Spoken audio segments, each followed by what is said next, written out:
ইন্না আকরামাকুম ইনদাল্লাহি আতকাকুম। রব্বে কারীম আল্লাহ ডাক দিয়া বলেন, দুনিয়াতে যত মানুষ আছে সব মানুষগুলোর মধ্য থেকে যারা কালেমাওয়ালা মুসলমান, সমস্ত মানুষগুলোর মধ্য থেকে এরা প্রথম শ্রেণী, যাদেরকে আমি জান্নাত দিয়া দিব, বলি সুবহানাল্লাহ। দ্বিতীয় শ্রেণী হলো ঈমান আনার পরে যাদেরকে জান্নাতের একটু কোয়ালিটিফুল জান্নাত দান করব, এরা হলো তারা দুনিয়ার জমিনে যারা আমি রবকে ভয় করেন।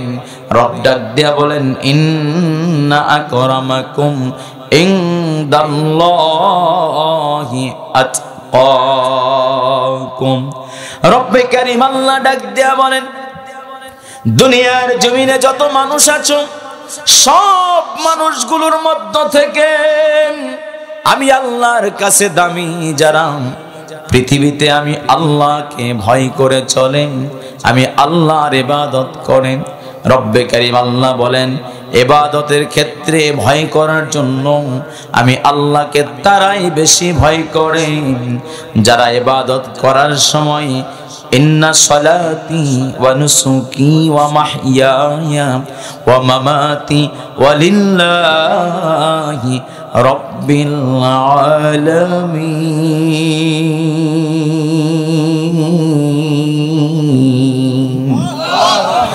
রব্বে কারীম আল্লাহ ডাক দিয়া বলেন, প্রত্যেকটা ইবাদতের ক্ষেত্রে যারা আমি রবের সন্তুষ্টি কামনা যারা করে এরাই হলো আমি আল্লাহর পক্ষ থেকে তাকওয়াবান হওয়ার মাধ্যমে, আমি আল্লাহর পক্ষ থেকে নিয়ামত প্রাপ্ত হওয়ার মাধ্যমে, আমি আল্লাহর পক্ষ থেকে পুরস্কার পাওয়ার মাধ্যমে আমি আল্লাহ তাদেরকে জান্নাতের নিয়ামত দান করব। লাকাদ কাররামনা বনি আদম। চিৎকার দিয়ে বলা যাবে কি সুবহানাল্লাহ। রব্বে কারীম আল্লাহ ডাক দেয়া বলেন, যারা তাকওয়াবান হবে, যারা পরহেজগার হবে, যারা মুত্তাকি হবে, যারা আল্লাহওয়ালা হবে, যারা আমি রবকে ভয় করবে, এদেরকে আমি আল্লাহ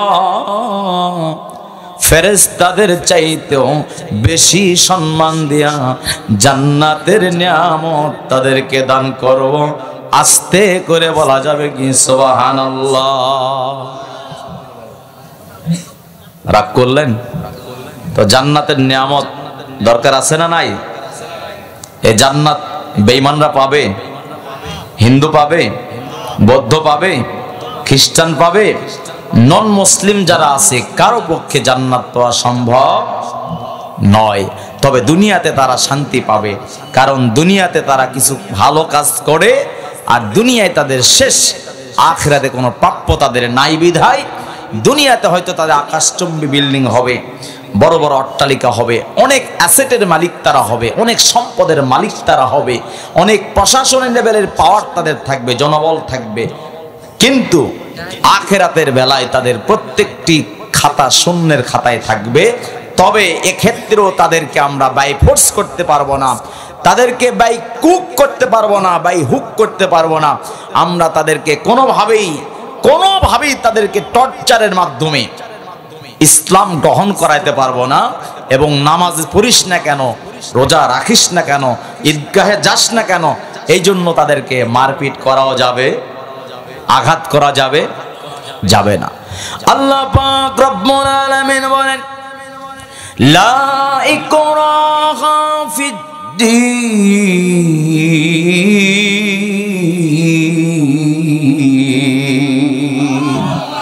রব্বে কারীম আল্লাহ ডাক দিয়া বলেন, শোনো,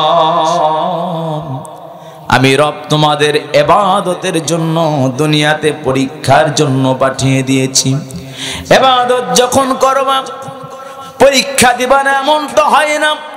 লিয়াবলুয়াকুম আইয়ুকুম আহসানু আমালা।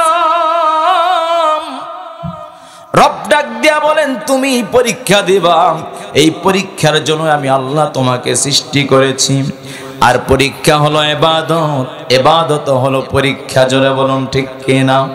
রব ডাক দিয়া বলেন, এই পরীক্ষা যখন দিবা, ইবাদত যখন করবা, তোমাকে মাঝে মাঝেই বেঈমানরা উস্কানি দিবে, মাঝে মাঝে বেঈমানরা ষড়যন্ত্র করবে, মাঝে মাঝে তোমাদের মসজিদগুলো ভাঙার মতো দুঃসাহস তারা করবে, মাঝে মাঝেই তোমাদের মাদ্রাসাগুলো বন্ধ করার চেষ্টা তারা করবে, মাঝে মাঝে তোমাদের মাথার টুপি নিয়া, পাঞ্জাবি নিয়া, মুখের দাড়ি নিয়া, তোমাদের হাতের তাসবিহ নিয়া, মাথার পাগড়ি নিয়া, তোমাদের পরনের আলখেল্লা জামা নিয়া, তোমাদের কালেমা নিয়া, তোমাদের জিকির নিয়া, তোমাদের দরুদ নিয়া, তোমাদের তায়াম্মুম নিয়া, তোমাদের ওযু নিয়া, তোমাদের ইবাদত নিয়া, তোমাদের আলেম ওলামা, মসজিদ, মাদ্রাসা, এতিমখানা, লিল্লাহ বোর্ডিং এর খেদমতে যারা আছে, এদেরকে নিয়ে মাঝে মাঝে মিথ্যা প্রপাগান্ডা তারা ছড়াইবে, ষড়যন্ত্র করবে, জঙ্গি নাম লাগায়া ইসলামের ক্ষতি করার চেষ্টা কারা করবে? জোরে বলুন ঠিক কিনা? রব্বে কারীম আল্লাহ ডাক দেয়া বলেন, এ ব্যাপারে তোমরা কখনো তোমরা বিচলিত হয় না, কখনো তোমরা পেরেশানিতে পড়ো না। রব ডাক দে, ওয়ালা তাহিনু ওয়ালা তাহজানু ওয়া আনতুমুল আ'লাউনা ইন কুনতুম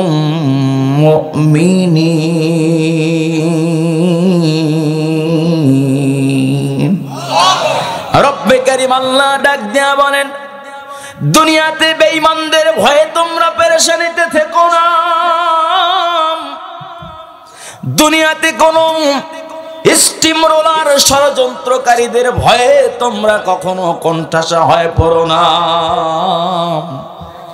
দুনিয়াতে কখনো কারো আঘাতের ভয়ে তোমরা ঈমান হারা হয়ো না।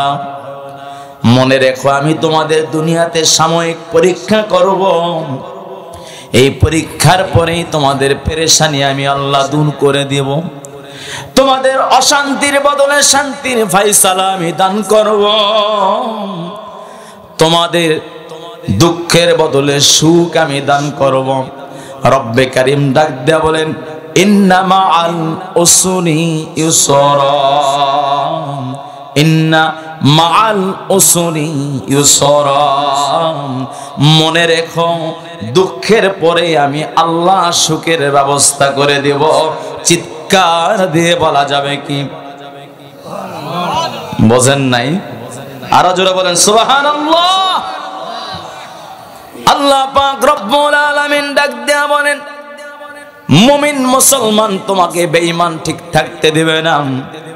মাঝে মাঝে তোমাদের মসজিদ, মাদ্রাসা, এতিমখানা, লিল্লাহ বোর্ডিং, মাঝে মাঝে দেখবা তোমাদের ছেলেদেরকে গুম করবে, তোমাদের সন্তানদেরকে গুম করবে, মাঝে মাঝে মসজিদগুলো আঘাত করে দুর্নাম রটানোর চেষ্টা করবে, মাঝে মাঝে তোমাদের ক্ষতি করার চেষ্টা করবে। রব্বে কারীম ডাক দেয়া বলে, ওরা যত ধরনের ষড়যন্ত্র করুক না কেন, ওয়া মাকারু ওয়া মাকারাল্লাহ ওয়াল্লাহু খায়রুল মাকিরিন।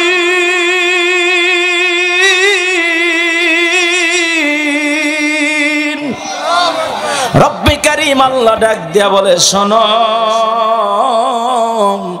দুনিয়াতে তুমি পেরেশানিতে পড়ো না, ওরা যত ষড়যন্ত্র করুক না কেন, আমি রব সব ষড়যন্ত্রগুলো মুহূর্তের মধ্যে নস্যাৎ করে দেব। বলুন সুবহানাল্লাহ। ওরা আমাদের সাইফুল ইসলাম আলিফ ভাইকে হত্যা করেছে, শহীদ করে দিয়েছে, জবাই করেছে, আর মনে করেছিল আমরা মনে হয় ওদের মন্দিরগুলো ভাঙবো। জোরে বলুন ঠিক কিনা?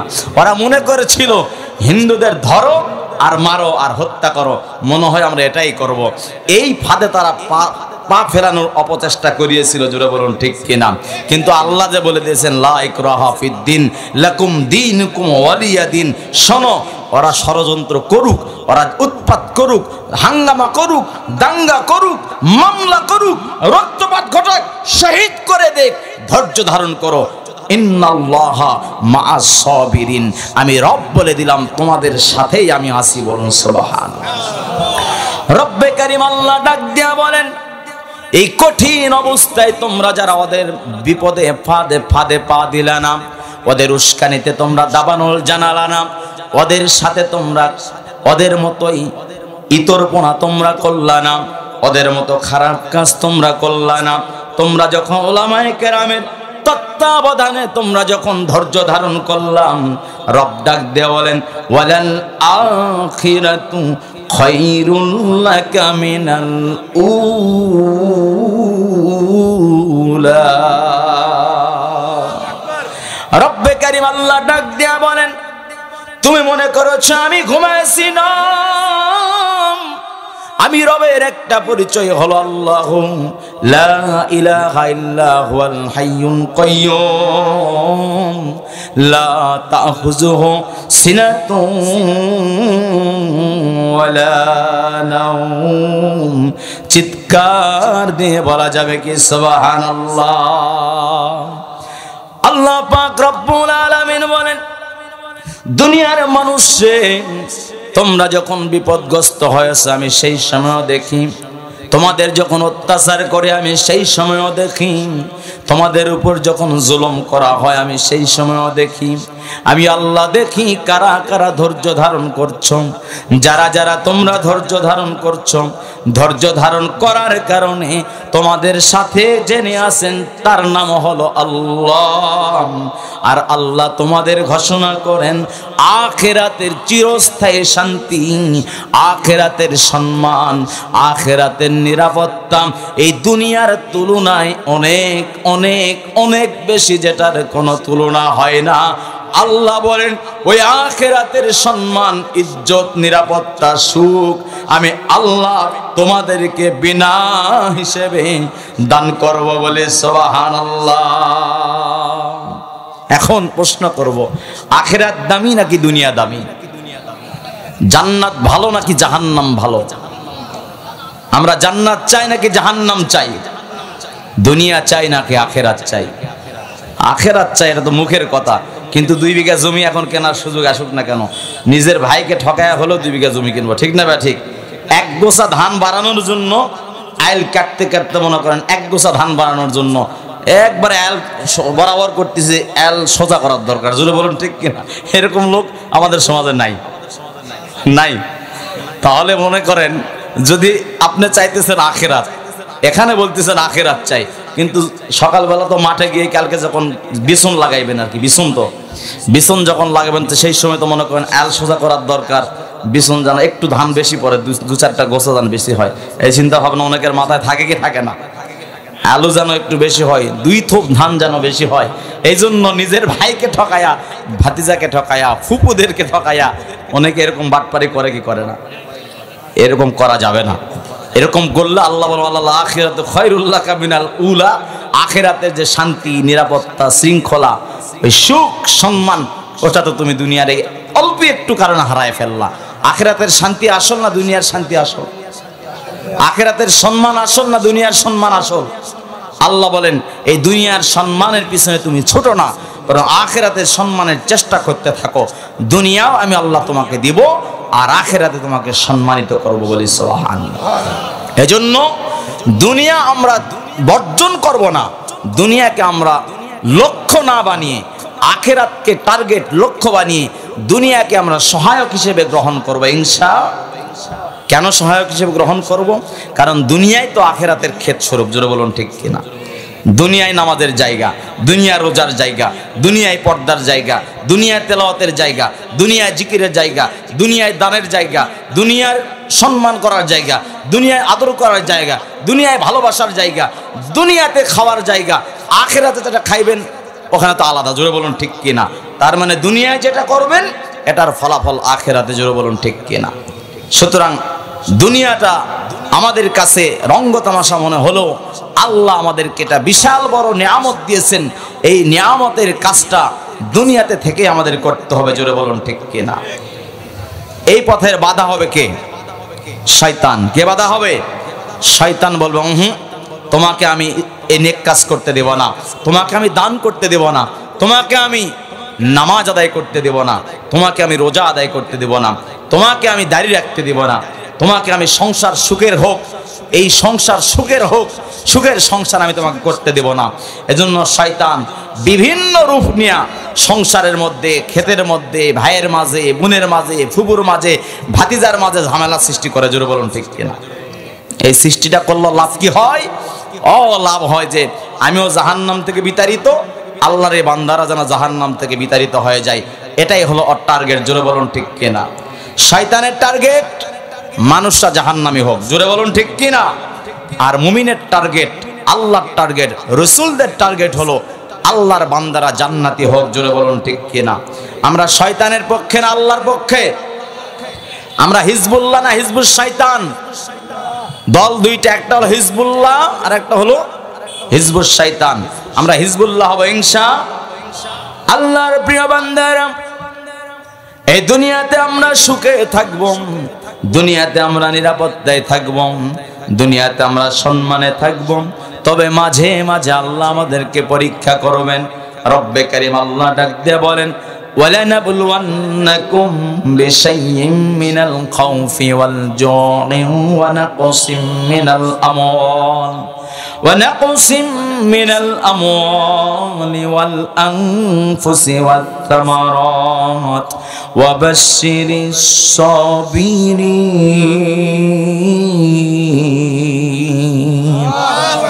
আল্লাহ পাক রব্বুল আলামিন বলেন, দুনিয়াতে তুমি যখন অবস্থান করবা, যখন তুমি বেঁচে থাকবা, মরণের আগ পর্যন্ত তোমার বিপদ শেষ হবে না, তোমার পেরেশানি শেষ হবে না। তোমার সন্তান অসুস্থ হবে, তোমার বিবি অসুস্থ হবে, তোমার মা বাবা অসুস্থ হবে, তুমি নিজেও অ্যাক্সিডেন্ট করবা, অসুস্থ হয়ে যাবা। আল্লাহ পাক বলেন, শুধু কি তাই, তোমার ক্ষেত ফসলগুলো নষ্ট হয়ে যাবে, তুমি বিপদগ্রস্ত হবা, বিধর্মীরা তোমাকে আঘাত করবে। আল্লাহ বলে, কঠিন অবস্থায় আমি রবের উপরে তুমি ধৈর্য ধারণ করো। আমি রব তোমাকে কথা দিলাম, আমি আল্লাহ তোমাকে ভুলবো না। আমি আল্লাহ তোমাকে জাহান্নামে তো দিবই না, আমি আল্লাহ তোমাকে জান্নাত দিয়া জান্নাতে তোমার সাথেই অবস্থান করব, তোমাকে জান্নাতে দিদার নসিব করে দিব। চিৎকার দিয়ে বলা যাবে কি সুবহানাল্লাহ? শয়তানকে আল্লাহ যখন বললেন, উসজুদু লি আদম ফাসাজাদু ইল্লা ইবলিস, আল্লাহ বলে, ও ইবলিস, তোকে বললাম তুই সিজদা কর। ইবলিস বলে, ইটস ইম্পসিবল ফর মি, আমার পক্ষে সম্ভব নয় আদমকে সিজদা করা। আদম হলো মাটি থেকে তৈরি, আর আমি হলাম আগুন থেকে তৈরি। আমার কাজ হলো উপরের দিকে ওঠা। আমি কি নিচের দিকে তৈরি, মানুষের দিকে, মাটির দিকে আমি যাইতে পারি নাকি? উপরে যদি কিছু থাকে বলেন। কয় না, আমি যেটা বললাম আমার হুকুম পালন করো। আমার সৃষ্টি আদমকে সিজদা করো, সবাই করলো। মিস্টার ইবলিস বলছে, আমি পারবো না, আমি উপরের দিকে, কাজ হলো আমার উপর দিকে।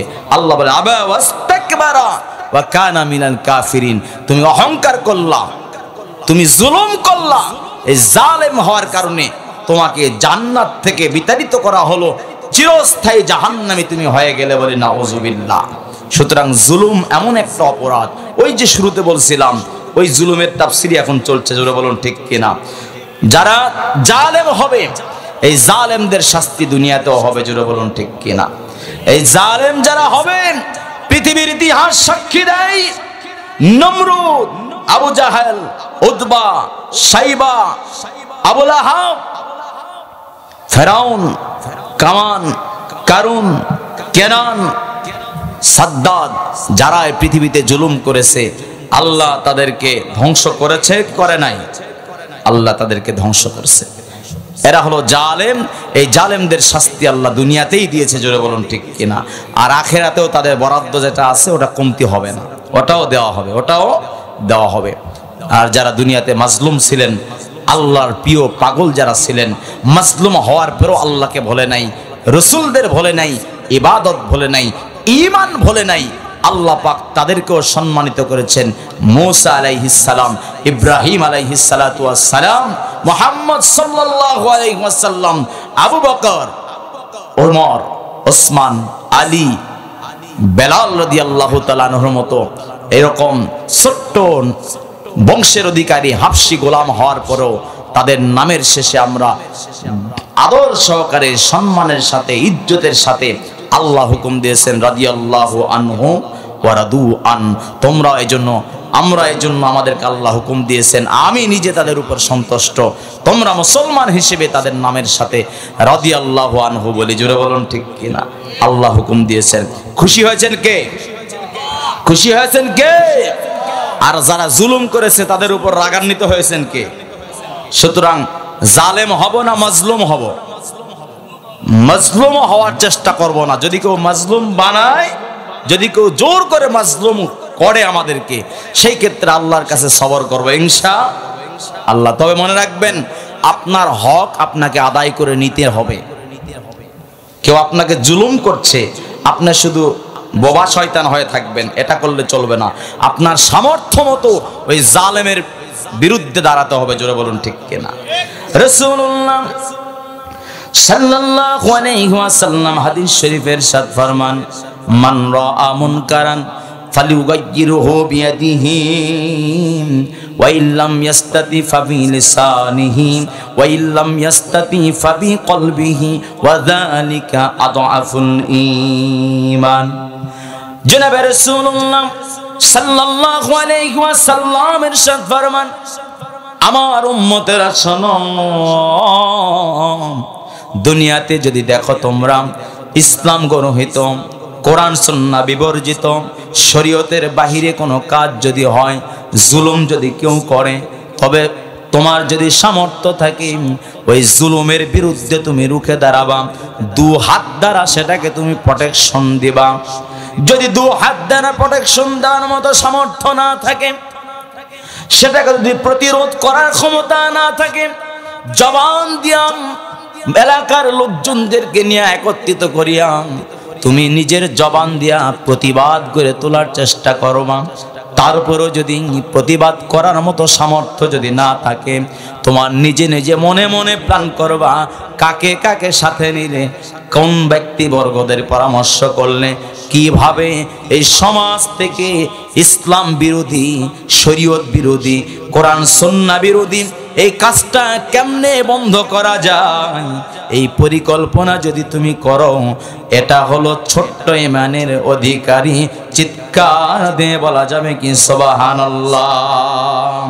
এজন্য আল্লাহর প্রিয় বান্দারা, একটু স্মরণ রাখতে হবে, আপনারা মনে রাখতে হবে, যদি কেউ আমাদের উপর জুলুম করে, সামর্থ্য যদি থাকে, ওই জালেমের বিরুদ্ধে, জুলুমের বিরুদ্ধে আমরা রুখে দাঁড়াবো।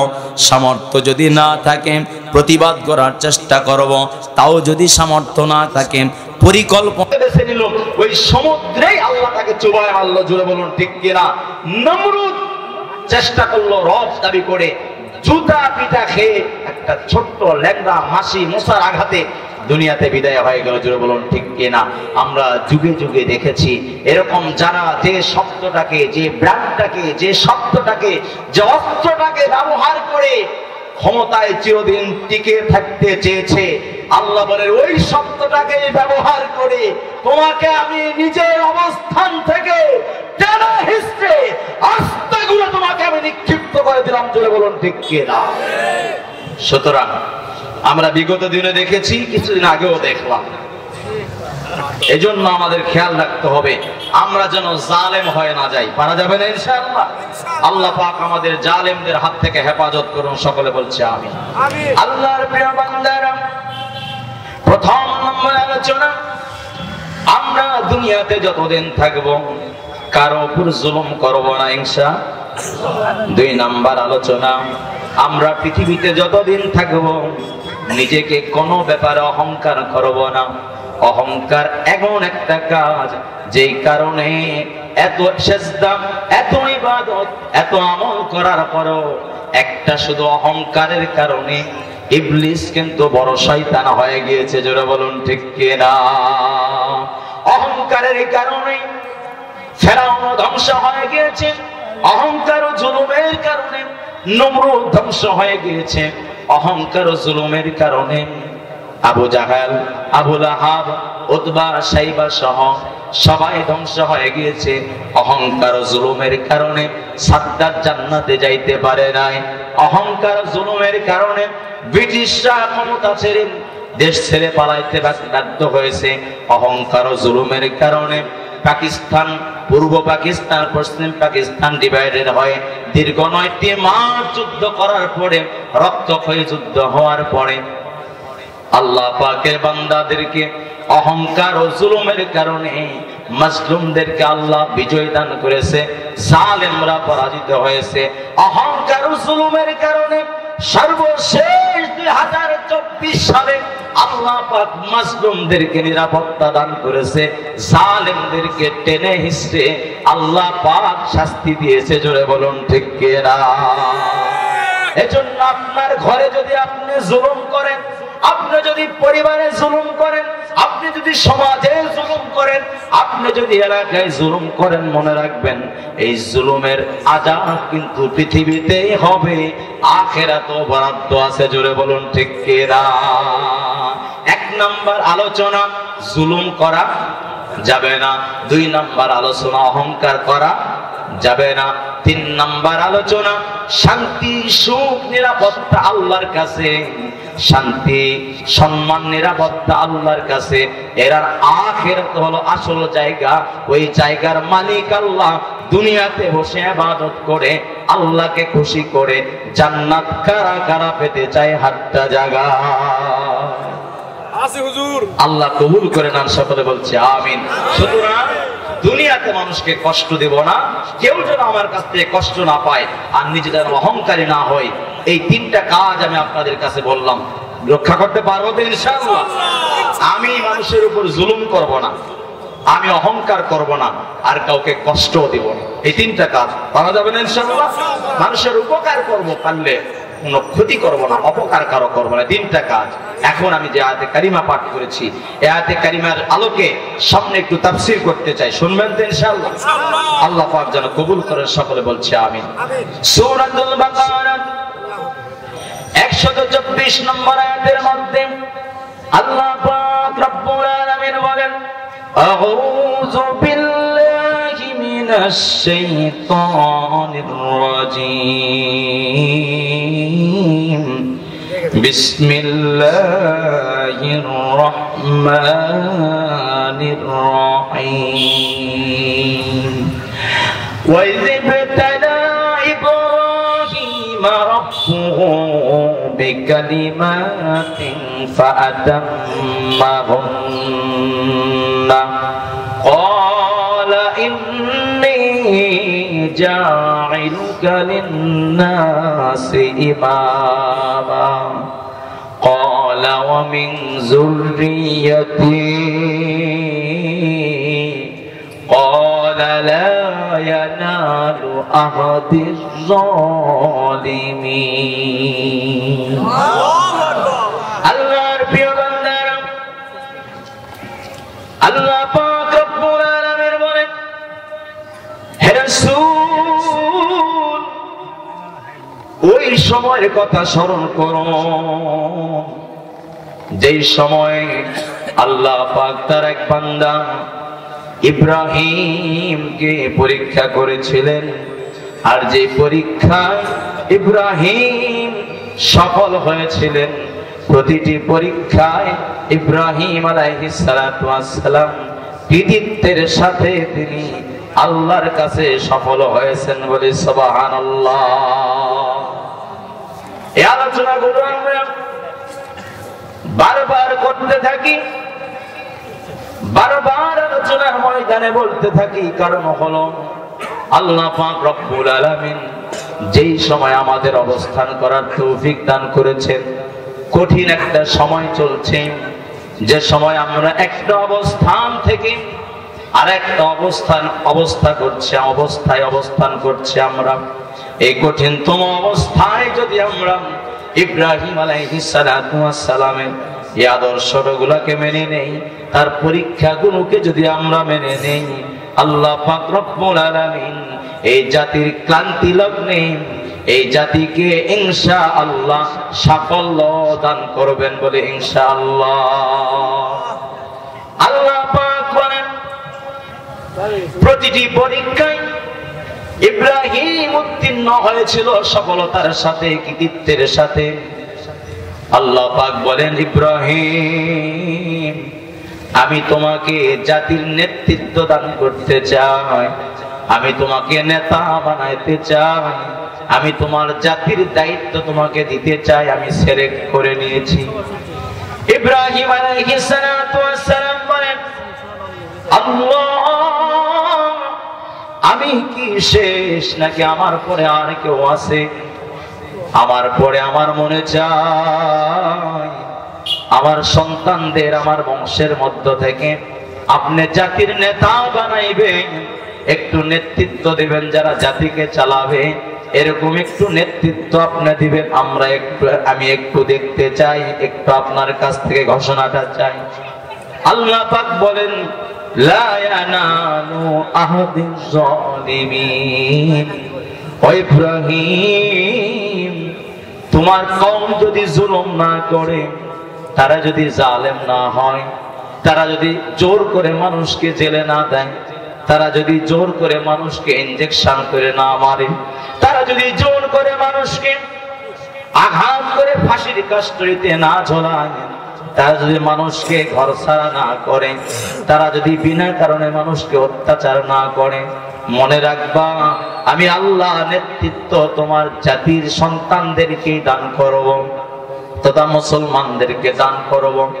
আর যদি তোমার সন্তানদের মধ্য থেকে, তোমার বংশের মধ্য থেকে যদি কোনো কওমেরা তারা অন্য কোন জাতির উপর আগ্রাসনী ভূমিকা পালন করে, যদি তারা জোর করে জুলুম করে অবস্থান অন্যরকম হয়ে যায়, আল্লাহ পাকের ঘোষণা হলো, ইব্রাহিম মনে রেখো আমি আল্লাহ কখনো কোনো জালিম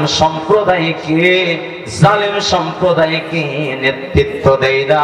চিৎকার দিয়ে বলা যাবে কি নাউজুবিল্লাহ। এজন্য আল্লাহর বান্দারা ইব্রাহিম আলাইহিস সালাতু ওয়াস সালামের ব্যাপারে আল্লাহ পাক রব্বুল আলামিন আমাদেরকে ঘোষণা করেন, আমার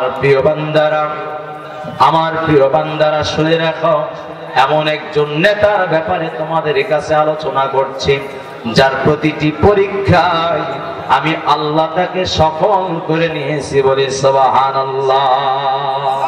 ইব্রাহিম আলাইহিস সালাতু ওয়াস সালামের পরীক্ষা হয়েছে কি হয় নাই? তিনার 30টি পরীক্ষা হয়েছে। আল্লাহ তাআলা যে পরীক্ষায় সফল করেছে, এই পরীক্ষার কথা আলোচনা করব। শুনবেন কি শুনবেন না? শুনবেন তো ইনশাআল্লাহ। এর আগে আমরা একটু মেহমান এসেছে, তাকে রিসিভ করে নিন ইনশাআল্লাহ। জি, ঘোষণা করুন। কতগুলো পরীক্ষা? কমপক্ষে কোন কোন তাফসীরের মধ্যে এসেছে সর্বনিম্ন তিনাকে আল্লাহ পাক 10টি পরীক্ষা করেছিলেন। কেউ বলেন 15টি, কেউ কোন উলামায়ে কেরাম মুফাসসিরে কেরামগণ বলেন 20টি, মতান্তরে 30টি পরীক্ষা আল্লাহ পাক পেয়ে করেছিলেন। প্রতিটি পরীক্ষায় ইব্রাহিম আলাইহিস সালাতু ওয়াস সালাম সফলতার সাথে আল্লাহর কাছে উত্তীর্ণ হয়েছিলেন, বলি সুবহানাল্লাহ। আমি সকল পরীক্ষার কথা আপনাদের কাছে বলতে পারবো না, সম্মুখে যে আলহামদুলিল্লাহ তাকবীর, লিল্লাহি তাকবীর। ইতিমধ্যে আমাদের কাছে প্রধান বক্তা আমাদের মাঝে উপস্থিত হয়েছেন। আমরা মাহফিল কমিটির পক্ষ থেকে, আমাদের সকলের পক্ষ থেকে প্রধান বক্তা মহোদয়কে আন্তরিক মোবারকবাদ জ্ঞাপন করছি। উনি একটু বিশ্রাম নিয়ে এখানে ইনশাআল্লাহ চলে আসবেন। আমরা ততক্ষণ অপেক্ষা করবো না ইনশাআল্লাহ। আল্লাহ পাক আমাদের কবুল করুন, সকলে বলছে আমিন। আমি আর দীর্ঘ সময় আপনাদের কাছ থেকে নিব না, শুধুমাত্র ইব্রাহিম আলাইহিস সালাতু ওয়াস সালাম তিনি যে মহান নেতা, মহামানুষ, আল্লাহর প্রিয়, এই ব্যাপারে একটু সংক্ষিপ্ত আমি কয়েকটা পরিচয় দিব। আল্লাহ তৌফিক দান করলে একটু পরেই তার পরীক্ষা, অনেকগুলো পরীক্ষা, 30টি পরীক্ষা যদি বলতে চাই অনেক সময় লাগবে কি লাগবে না, সেগুলো শোনার মতো। আল্লাহর প্রিয় বান্দারা, আল্লাহ পাক রব্বুল আলামিন বলেন, ওয়া ইয বিতালা ইব্রাহিম রাব্বুহু বিকালিমাতিন ফাআতাম্মাহুন্না। রাসূল গো, আপনি মনে করুন ওই সময়ের কথা যখন ইব্রাহিম আলাইহিস সালাতু ওয়াস সালামকে আমি অনেকগুলো পরীক্ষা করেছিলাম। প্রতিটি পরীক্ষায় তিনি কৃতিত্বের সাথে উত্তীর্ণ হয়েছেন, সফল হয়েছেন বলে সুবহানাল্লাহ। কে ইব্রাহিম? তাফসীরের মধ্যে এসেছে মান হুয়া ইব্রাহিম। ইব্রাহিমের পরিচয় কি? ইব্রাহিম আলাইহিস সালাতু ওয়াস সালামের অনেকগুলো পরিচয় আছে, সব পরিচয় বলার সময় এখন আমি পাবো না, সংক্ষিপ্তভাবে কয়েকটা পরিচয় বলবো। এক নাম্বার পরিচয় হলো ওয়া হুয়া আবুল আম্বিয়া।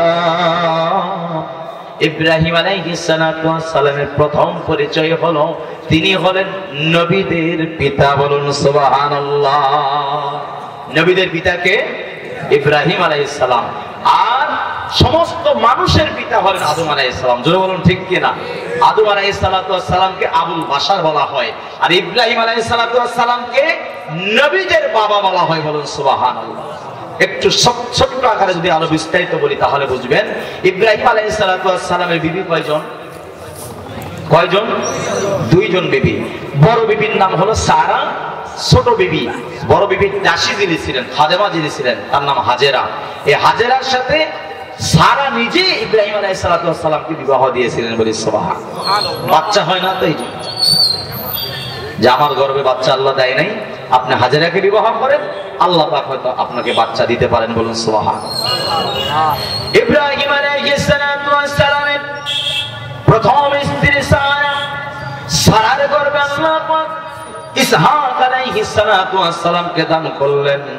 ওই সারার গর্ভে ইসহাকের পরে ইসহাকের বংশ থেকে ইয়াকুব আলাইহিস সালাতু ওয়াস সালাম, ইয়াকুব আলাইহিস সালাতু ওয়াস সালামের বংশ থেকে ইসরাইল এবং ইউসুফ, ওই বংশ থেকে শেষ পর্যন্ত ঈসা আলাইহিস সালাতু ওয়াস সালাম পর্যন্ত যত পয়গম্বর এসেছেন সব পয়গম্বর, ইসহাক থেকে শুরু করে ঈসা পর্যন্ত যত পয়গম্বর পৃথিবীতে এসেছে সব পয়গম্বরই বনি ইসরাইলের তথা হযরত ইব্রাহিম আলাইহিস সালাতু ওয়াস সালামের বংশ। বলে সুবহানাল্লাহ।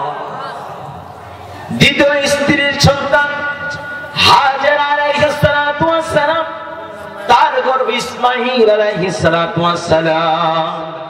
ইসমাঈলের পরে আর কোন নবী নাই নাই নাই নাই নাই নাই, একদম আখেরি পয়গম্বর মুহাম্মদুর রাসূলুল্লাহ সাল্লাল্লাহু আলাইহি ওয়াসাল্লাম।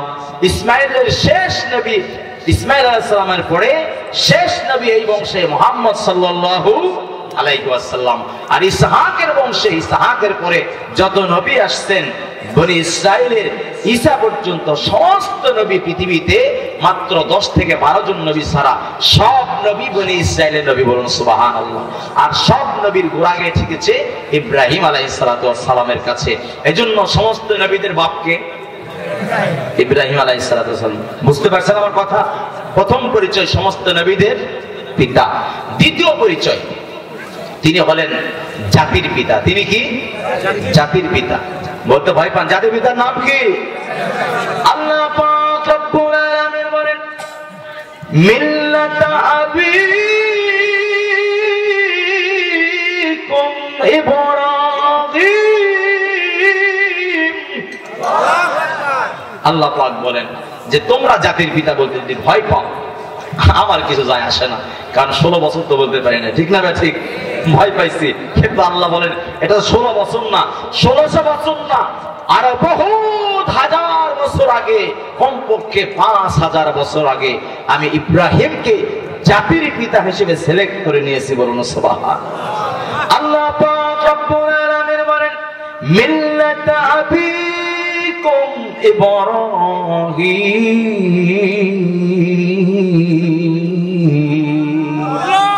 ইব্রাহিম আলাইহিস সালাতু ওয়াস সালামকে আমি আল্লাহ জাতির পিতা হিসেবে গ্রহণ করে নিয়েছি। 2 নাম্বার পরিচয় হলো জাতির পিতা। 1 নাম্বার পরিচয় নবীদের পিতা, 2 নাম্বার পরিচয় জাতির পিতা, 3 নাম্বার পরিচয় হলো খলিলুল্লাহ। 3 নাম্বার পরিচয় কি বললাম? খলিলুল্লাহ। আল্লাহ পাক রব্বুল আলামিন বলেন ওয়াত্তাখাযাল্লাহু ইব্রাহিম খলিলা। আল্লাহ পাক বলেন আমি ইব্রাহিমকে আমি আল্লাহ খলিল হিসেবে গ্রহণ করে নিয়েছি। বলুন সুবহানাল্লাহ।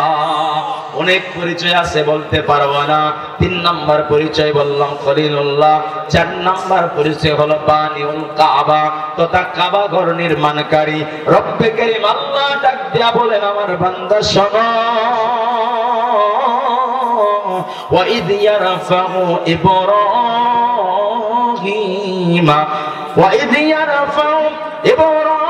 ইব্রাহিমুল কাঈদা মিনাল বাইত।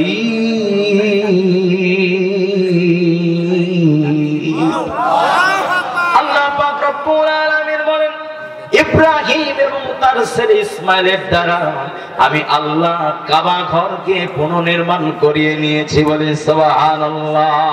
4 নাম্বার পরিচয় হলো কাবা ঘর পুনর্নির্মাণকারী। 5 নাম্বার পরিচয় হলো তিনি হজের মুয়াজ্জিন, তিনি হজের জন্য আযান দিয়েছে। বলি সুবহানাল্লাহ। আল্লাহ পাক রব্বুল আলামিন বলেন ওয়াআযিন ফিন্নাসি বিল হজ্জ। ও ইব্রাহিম, তোমার ছেলেকে নিয়ে কাবা ঘর বানিয়েছ, এখন 2 নাম্বার কাজ হলো তুমি হজের তাওয়াফ করো, এখানে বাইতুল্লাহ ইবাদত করো, আর বাইতুল্লাহ হজ করার জন্য তুমি আজান দাও, ডাক দাও। ইব্রাহিম বলেন আল্লাহ আমার আজানে আমার ডাকে কে হজ করবে?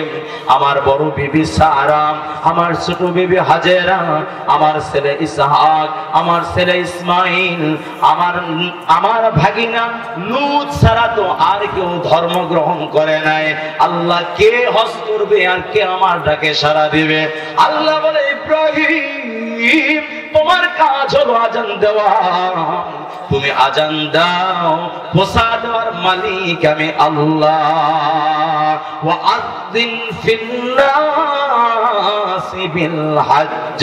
ও ইব্রাহিম তুমি আজান দাও, আর আমি আজানগুলো রূহের জগতে যাদের কানে পৌঁছাবো, মরণের আগে সে হজ কইরা সে মারা যাবে, চিৎকার দিয়ে বলা যাবে কি সুবহানাল্লাহ। ইব্রাহিমের পরিচয় কটা বললাম? কয়টা বলেছি? 1 নাম্বার পরিচয় নবীদের পিতা, 1 নাম্বার পরিচয় 2 নাম্বার পরিচয় জাতির পিতা, 3 নাম্বার পরিচয় খলিলুল্লাহ, 4 নাম্বার পরিচয় কাবা ঘর নির্মাণকারী, 5 নাম্বার পরিচয় হজের মুয়াজ্জিন। 4 নাম্বার কাবা ঘর নির্মাণকারী, 5 নাম্বার হজের মুয়াজ্জিন। বাকি প্রথমে যে 3টা বলছে আপনাদের সকলে জানা, নবীদের পিতা, জাতির পিতা, খলিলুল্লাহ। জোরে বলুন ঠিক কিনা? নবীদের পিতা, জাতির পিতা, খলিলুল্লাহ। আর বাকিগুলো জানেন, তবে একটু ক্যারাপাল্টি মনে হইতেছে, ক্যারাপাল্টি কিছুই না। 4 নাম্বার হলো কাবা ঘর নির্মাণকারী, রিকনস্ট্রাকশন করেছেন তিনি, পুনরায় নির্মাণ করেছেন। আর 5ম নাম্বার হলো হজের জন্য তিনি প্রথম মুয়াজ্জিন ছিলেন, হজের জন্য আজান তিনি দিয়েছেন। এই 5টা আপনাদের কারো কি মুখস্থ হয়েছে? কেউ কি বলতে পারবেন? জি আপনি বলেন। জি জি জি জি হজের মুয়াজ্জিন লিল্লাহ তাকবীর। আজকের মাহফিল আমি মনে করি সফল। আপনারা কি বুঝতে পেরেছেন আলোচনা? জাতির পিতার পরিচয় পাইলেন তো আপনারা? জাতির পিতার পুত্র হিসেবে, জাতির সন্তান, জাতির পিতাকে বলবো নাকি তাকে মানবো? জাতির পিতাকে মানবো তো ইনশাআল্লাহ। জাতির পিতার মানার একটা উত্তম মাধ্যম হলো আল্লাহ পাক রব্বুল আলামিন এই জাতির পিতাকে অনেকগুলো পরীক্ষা করেছেন। একটা পরীক্ষা আমি বলে শেষ করব। পরীক্ষাটা হলো, সেই পরীক্ষাটা আমরা প্রতি বছর কমপক্ষে একবার দেই। সেই পরীক্ষাটার নাম হলো কুরবানি করি। জোরে বলুন ঠিক কিনা? অনেক আলোচনা, সেদিকে আমি যেতে পারবো না। আল্লাহ পাক রব্বুল আলামিন বলেন আমার খলিল অনেক পরীক্ষা দিয়েছেন, নবুয়তের পরীক্ষা দিয়েছেন। তার বাবা যখন আজর যখন মূর্তি নিজেই বানায়, মূর্তি পূজা করেন, বাবাকে যখন দাওয়াত দেয়, বাবা তখন ছেলেকে ত্যায্য পুত্র করে দেয়, নিজে পাথর মারে। আল্লাহ পাক দ্বিতীয় পরীক্ষা করেছে, ইব্রাহিম তুমি মেলায় যাবা না, আমি আল্লাহ তোমাকে কাফেরদের উপরে তোমাকে শান্তির ফায়সালা দান করে দিব। তার সাথে বুদ্ধি দিতে পারে নাই। সব মূর্তিগুলোকে ইব্রাহিম আলাইহিস সালাতু ওয়াস সালাম সাইজ করার পরে বর্মিয়ার কাঁধের উপরে কুড়াল রেখে দিয়েছে। নমরুদ যখন ধরেছে বলে আমি কি করছি, বর্মিয়াকে জিজ্ঞেস করো, উত্তর যদি দিতে পারে আমি তোমাদের শাস্তি মেনে নেব। কেউ যখন পারে না, ইব্রাহিমকে মারার জন্য নমরুদ আগুন জ্বালাইলো। জোরে বলুন ঠিক কিনা?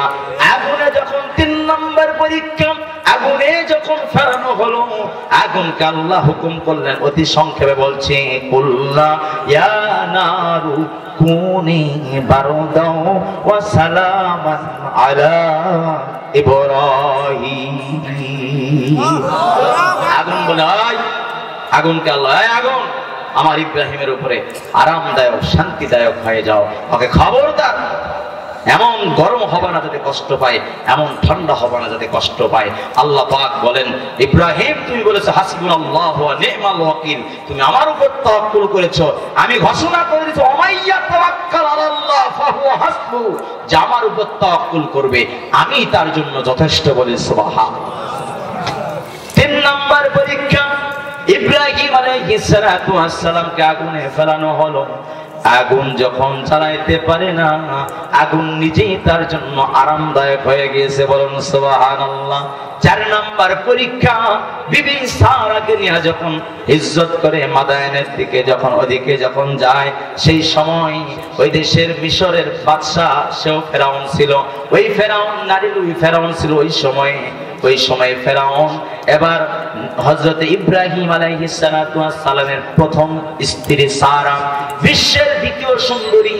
আল্লাহ তাআলার যত সৃষ্টি পৃথিবীতে নারী আছে, সবচাইতে পরমা সুন্দরী নারী হলো হাওয়া আলাইহিস সালাতু ওয়াস সালাম।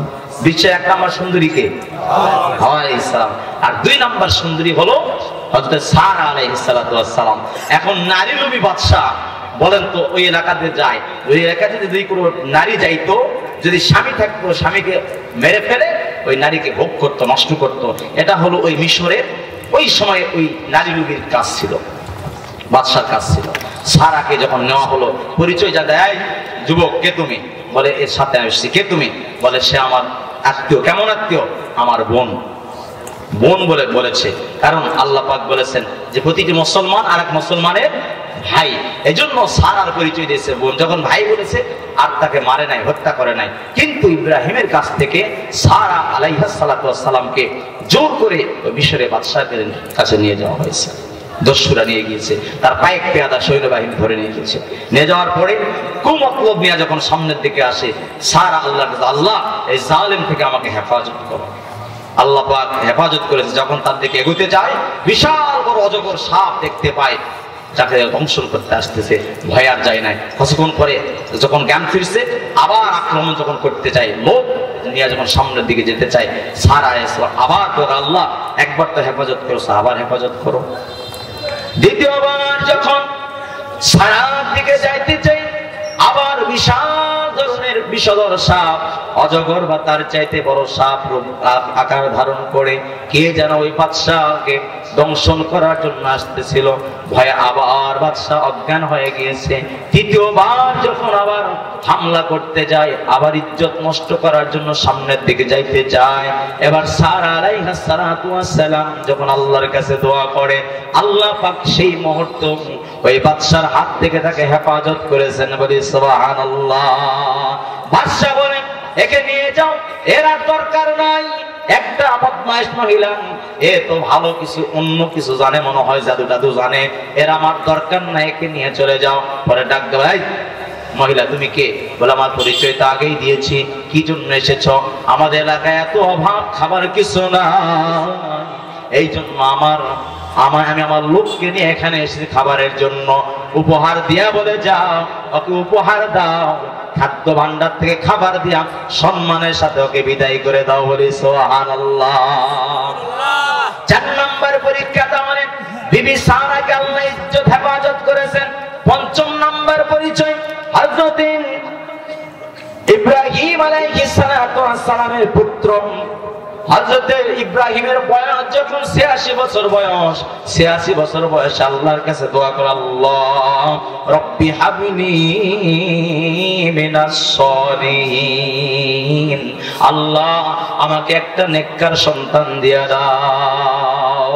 আল্লাহ বলেন ফাবাশশারনাহু বিগুলামিন হালিম।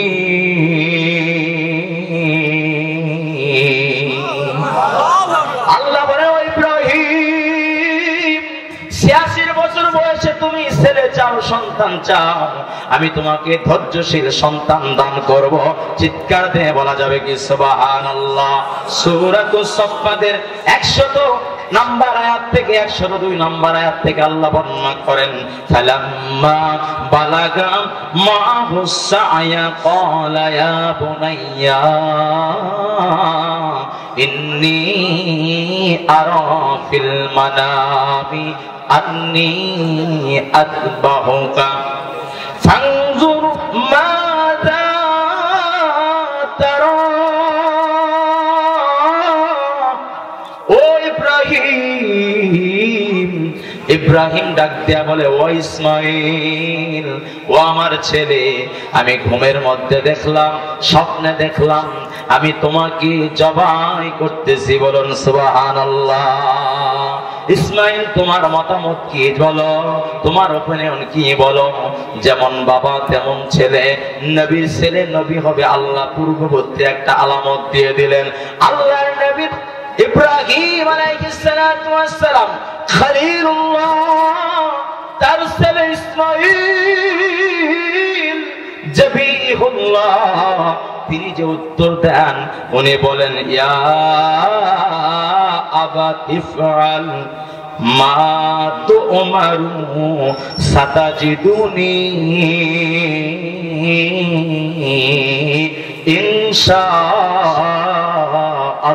ইনশাআল্লাহু মিনাস সাবিরিন।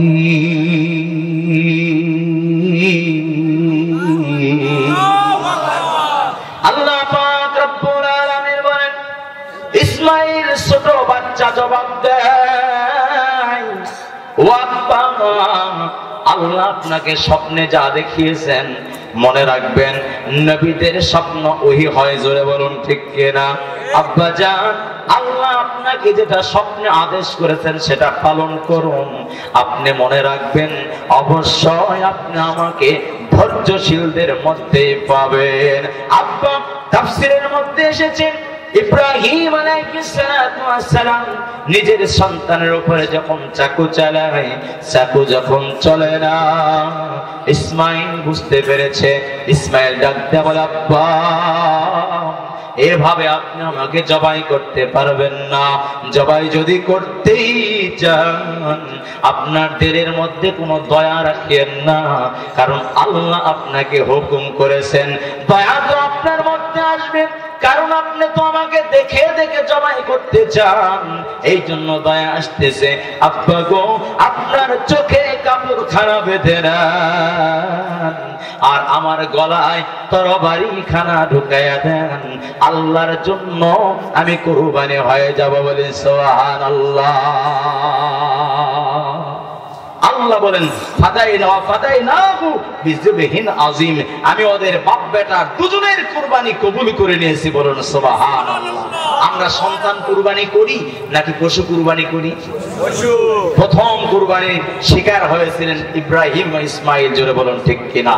আজ যারা আমরা সন্তানরা আছি, মাকে ভালোবেসে বাবাকে ভালোবেসে রব ডাকতে বলেন, ওয়াকাদা রাব্বুকা আল্লাহ তা'বুদু ইল্লা ইয়্যাহু ওয়া বিল ওয়ালিদাইনি ইহসানা।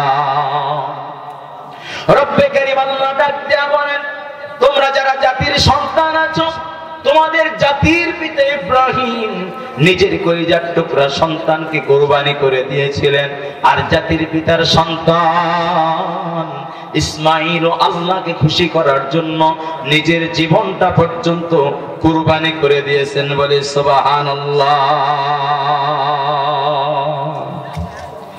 এজন্য আল্লাহর বান্দারা আপনাদের খেদমতে আরজ করতে চাই, আল্লাহ পাক রব্বুল আলামিন জাতির সন্তান হিসেবে ইসমাঈল আলাইহিস সালাতু ওয়াস সালাম আল্লাহর খুশির জন্য যেমন নিজেকে কুরবানি করার জন্য প্রস্তুতি গ্রহণ করেছিলেন, বাবার স্বপ্নকে বাস্তবায়ন করার জন্য প্রস্তুতি গ্রহণ করেছিলেন, তোমার ওয়ালাদে মুহতারাম যিনি হবেন, তোমার জন্মদাতা বাবা যিনি হবেন, তোমার গর্ভধারিণী মা যিনি হবেন, মুহাম্মাদুর রাসূলুল্লাহ।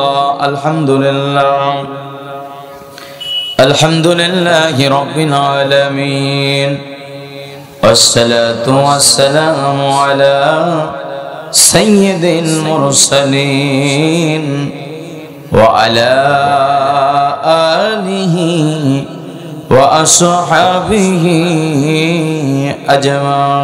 أجمعين. ربنا آتنا في الدنيا حسنة وفي الآخرة حسنة وقنا عذاب النار. ربنا ظلمنا أنفسنا وإن لم تغفر لنا وترحمنا لنكونن من الخاسرين. মালিক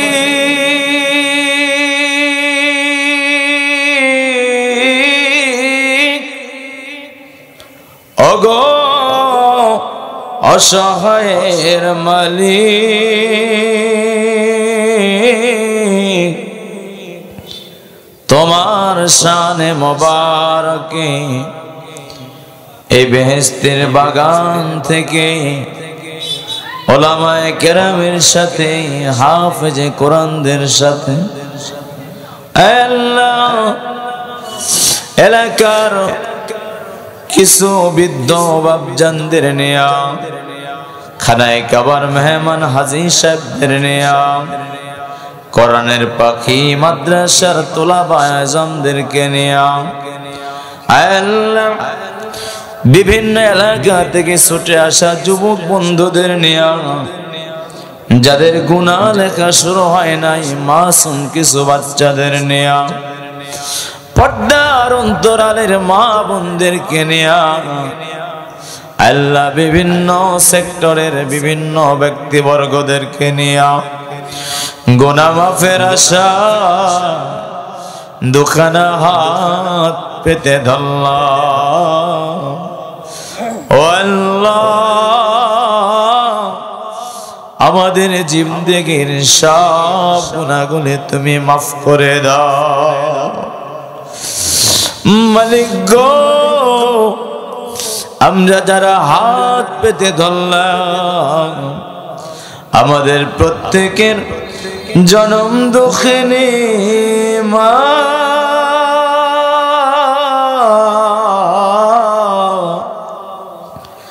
দরদের আব্বা, যারা দুনিয়া থেকে বিদায় হয়ে চলে গেছেন গো মালিক, আমাদের প্রত্যেকের মা বাবার কবরগুলোকে তুমি জান্নাতের বাগান বানায়া দাও। মা বাবা কবর দেশে বড় অসহায়, ওই কবরে কান্না করলো আমরা শুনতে পারবো না, আমাদের ডাক দিলেও আমরা শুনতে পারবো না।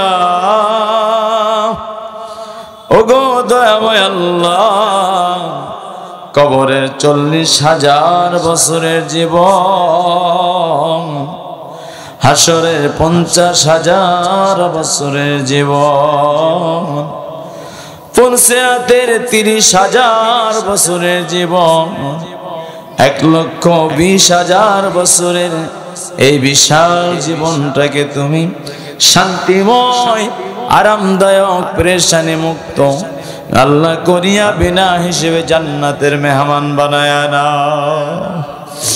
আল্লাহ মাহফিলকে কবুল ফরমাও।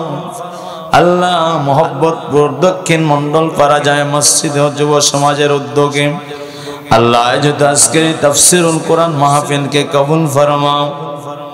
মাহফিলের সভাপতি, সহসভাপতি, আলোচক বৃন্দ সহ উপস্থিত যত আমার বাপজান ভাইজানেরা, পর্দার অন্তরে মা বোনেরা, যে যে মহল থেকে এসেছেন আল্লাহ, মিডিয়ার বন্ধুরা, আল্লাহ এলাকাবাসী, গঞ্জ